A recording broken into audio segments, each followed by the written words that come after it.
Hey guys, Josh Presley back here again. Today we're looking at arm locks, arm bars.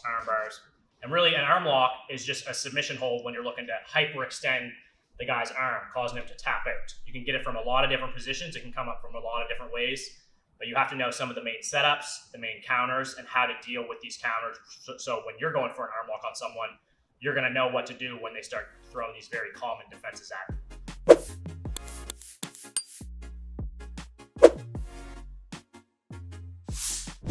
Okay, this one's a little bit of a fancy arm lock, the helicopter arm lock.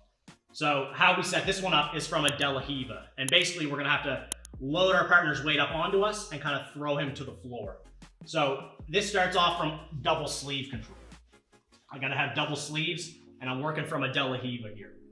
Now when I wanna load up from De La Riva, I gotta pull max center of gravity over mine. So that means I gotta get eyes over eyes. So I start to pull him in and see now how I'm controlling his balance. So when I go for the helicopter arm lock, I gotta pull him onto me, lift him up, and then I go for the arm. So like so, I pull, get his head over me, and I start to lift up with my legs. And now I look to take my left foot out, and I just keep my right foot on the hip to put him to his back here. This is how I wanna land. And now I can grab the wrist, finish the armbar. So in jiu-jitsu, when you're passing guard, you want less frames on you than more frames. So in Matt's situation, it's not good if I have both feet on his hips and both sleeves here. Now I have 4 points of control. He has none. If he starts to grip up onto me, now he's got 1, 2 versus 4, I'm probably still gonna win.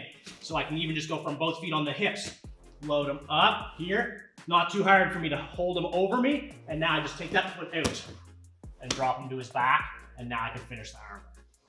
So it's a bit of a fancier move, but people that are driving their weight into you, people that are a little bit over aggressive, you'll find you have good opportunities to get this. In Matt's position, if he's a little bit more calm and patient and he's sitting back and he's not just giving me his weight, I'm not gonna be able to helicopter arm lock him anymore. Really good experienced people, it's gonna be tough to get them. But if they start giving you their weight by driving in with their head, that's a bad move for Matt, because now look, it's really easy for me to control his weight here. And this doesn't take a lot of effort. I can hold him here a long time. But when I want to attack, I take the foot off the hip and drop him to his back. And now you're right in to the armor. So to look at it from the other side of the coin, if he has feet on my hips, to shut down this attack so you don't get thrown around an armbar. Anytime the guy's got feet on my hips, it's a good idea to take a step back here.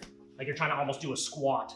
So if Matt tries to pull me up and over, I'm not giving him all my weight rather than if I'm here like so. Now I'm totally going for a ride. So if you feel like the guy has control with feet on the hips, squat back and look to take one of these off here. Now I have a direction that I can go and pass towards, okay? But feet on the hips, good from the bottom, bad from the top. So once more, the helicopter arm lock. As I'm in De La Riva, I get a hold of both of my partner's sleeves. I load them up here, and now I drop them off here. I get my grip, I fall back, making sure that thumb's pointed up, and I get the pressure for the arm.